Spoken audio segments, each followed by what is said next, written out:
కబ్జాలు చేసిన వాడికి, కమిషన్లు తీసుకున్న వాడికి, ప్రజల పట్ల దౌర్జన్యాలు చేసిన వాడికి, అక్క చెల్లెల మధ్య అకృత్యాలకు పాల్పడిన వాడికి, పేదల పట్ల అరాచకాలకు పాల్పడిన వాడిని ప్రతి ఒక్కరిని వేసే పని చేస్తా ఉన్నా.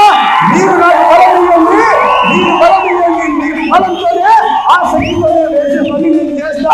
గ్రీన్ షర్ట్ టీ షర్ట్ పెట్టన్నా నువ్వు వేసే శక్తిని నాకు ఇచ్చేసావు చాలు. విప్రరాజ్యం ధర్మవరానికి ఇటువంటి కలిగింది. చేనేత రంగం పూర్తిగా గుర్తిలే పరిస్థితి తీసుకొచ్చారు.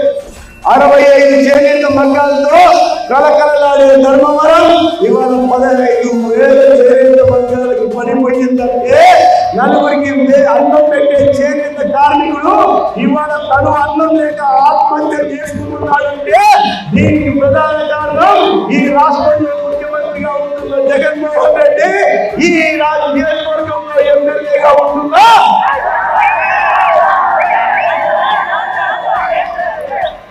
ఎన్ని మాటలు చెప్పారయ్యా.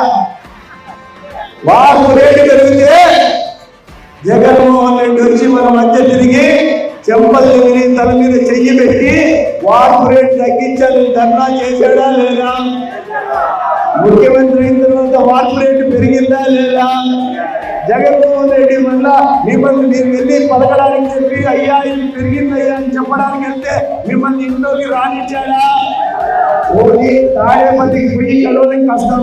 చివరికి మొన్న 1వ తేదీ సత్యకుమారి నియోజకవర్గానికి వచ్చిన తర్వాత బస్సు యాత్ర ఆపి జగన్మోహన్ రెడ్డికి తెలుసు సత్యకుమారి ఏంటో, అందుకని నియోజకవర్గానికి బస్సు యాత్ర ఆపి కుటుంబ సభ్యులతో వచ్చి 2,000 మంది పోలీసుల రక్షణలో వచ్చి బ్యారికేడ్లు కట్టుకొని బలగాలు కట్టుకొని మన మధ్య ఒక రోజంతా కూర్చున్నాడు. దానిలో చెట్ల పాపం చెట్ల బొమ్మలు కూడా కొట్టాడు కానీ ఒక్క చేనేతలను కూడా కలిసే ప్రయత్నం చేయరా? అన్నా 5 ఏళ్లలో నీకేమన్నా నష్టం వచ్చిందా? నేను ఉండాలా లేదా అని ముఖ్యమంత్రిగా నేను చెప్పిన మాట తప్పానా మనమ తిప్పానా అని అడిగే ప్రయత్నం చేశారా? మిమ్మల్ని ఎవరున్నా కలిశారా? ఆయన కంటే బుద్ధి లేదు.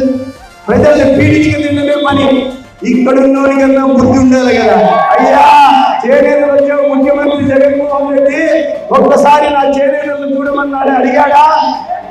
అడగాల్సిన బాధ్యత ఉందా లేదా? అయ్యా నీ నిర్వాహకం వల్ల నీ చేతగానితనం వల్ల కేంద్ర ప్రభుత్వం ఇస్తున్న పథకానికి వాటా ఇవ్వడం వల్ల చేనేత కార్మికుడి వల్ల ఇటువంటి ఇబ్బందులు చేసి ఒక నిస్సహాయ పరిస్థితుల్లోకి వచ్చి నిరాశజనక పరిస్థితుల్లో ఆత్మహత్యలు చేసుకుంటున్నారు. 55 మంది నియోజకవర్గంలో ఆత్మహత్యలు చేసుకున్నారు. వారికి 5 లక్షల పరిహారం ఇస్తామని నువ్వు నేను మాటిచ్చా. ఇస్తామా లేదా నువ్వు బాధ్యతగా అడగాల్సిన పని ఎమ్మెల్యే చేశారా? ఎందుకంటే ఈ ఎమ్మెల్యేకి చేనేత కార్మికులకు పట్టదు, ఈ రాష్ట్రం ఈ నియోజకవర్గంలో పేదలు పట్టదు, రైతులకు సాగునీరు అందించాల్సిన బాధ్యత లేదు. పేదల కోసం ప్రతి ఇంటికి నీటి ఎద్దరితో కట్టడాడుతూ ఉంటే 10 రోజులకు ఒకసారి మంచినీరు వస్తుంటే జలజీవన్ మిషన్ కింద కేంద్ర ప్రభుత్వం నిధులు మంజూరు చేస్తే వాటిని మంచినీటి సౌకర్యం కల్పించే పని చేయడు.